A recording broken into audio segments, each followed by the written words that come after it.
উনি বলেছেন আমরা চেয়েছিলাম ওটা ইনভেস্টিগেশন হোক।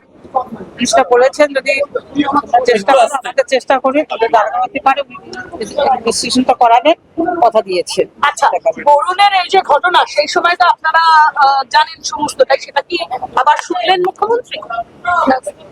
সবটা শুনিনি কিন্তু উনি জানেন সবকিছু। আমরা আবেদন পত্র করে দিয়ে এসেছি। আচ্ছা, উনি জানেন, ওটা দেখেছেন, বলছে এটা আমার কাছে পৌঁছেছে। উনি বললেন আমি দেখেছি, আমরা পুনরায় আবার দিয়ে আসলাম তাকে। এর আগে যে সমস্যাটা ছিল আপনার অভিযোগ অনুযায়ী গত সরকারের আমলে রাজ্য সরকারের অন্যতম একজন মন্ত্রী, তার বিরুদ্ধে আপনাদের অভিযোগ ছিল এবং সিআইডি কাজ করেনি, এটাই আপনাদের অভিযোগ ছিল। এখন সিআইডি কাজ করবে আশ্বাস দিয়েছেন মুখ্যমন্ত্রী? হ্যাঁ, উনি বলেছেন আমি করে দিচ্ছি, যে ইনভেস্টিগেশনটা করে দিচ্ছে, কথা দিয়েছেন উনি, আমাদেরও সহযোগিতা করতে। সেটা উনি বলেছেন। কতদিনে অপেক্ষা করতে হতে পারে?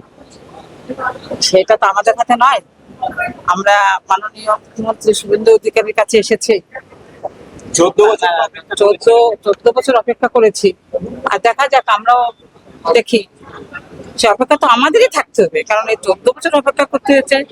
বিগত যে সরকার, তিনি যেটা করে গেছেন, তিনি নিজেকে মাটি মানুষ বলেছেন, উন্নয়নের মন্ত্রী বলেছেন, কিন্তু তেনারা কি করে গেছেন, বরুণ কেন খুন হয়েছে, সেটা এখন মানুষ বুঝতে পেরেছে। এখন আরো ভালো করে বুঝতে পেরেছে। তখন বুঝতে পারলো বিচারটা আমরা কেন পাইনি।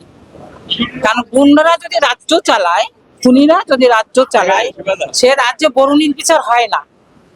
মুখ্যমন্ত্রী মমতা বন্দ্যোপাধ্যায় কখনো দেখা করেছেন আপনার সঙ্গে?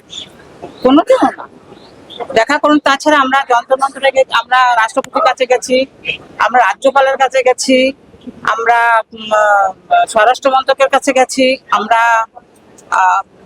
মহিলা কমিশনের কাছে দিল্লিতে, তারা রিমাইন্ডার দিয়েছেন। মুখ্যমন্ত্রী কোনোদিন সেটা ধরেও দেখেনি, আর আমরা জানতেও পারিনি, কোনো রেসপন্সই করেনি। এই তো মুখ্যমন্ত্রী ছিলেন, তিনি মানুষের মুখ্যমন্ত্রী ছিলেন কিনা আমি জানি না, তবে উনি রাজ্যটাকে যে দুর্নীতি গ্রস্ত করে গেছেন, শিক্ষাটাকে ভেঙে দিয়ে গেছেন, দুর্নীতি করে গেছেন, মানুষ খুন করেছেন, মেয়েরা ধর্ষিত হয়ে খুন হয়েছে, এইটাই উনি করে যেতে পেরেছেন, এটাই আমরা দেখলাম। আর এই সেই মানে বরুণের বিচার হয় না, মানে বরুণ মানে বরুণদের আর কি বিচার হয় না, পাইনি।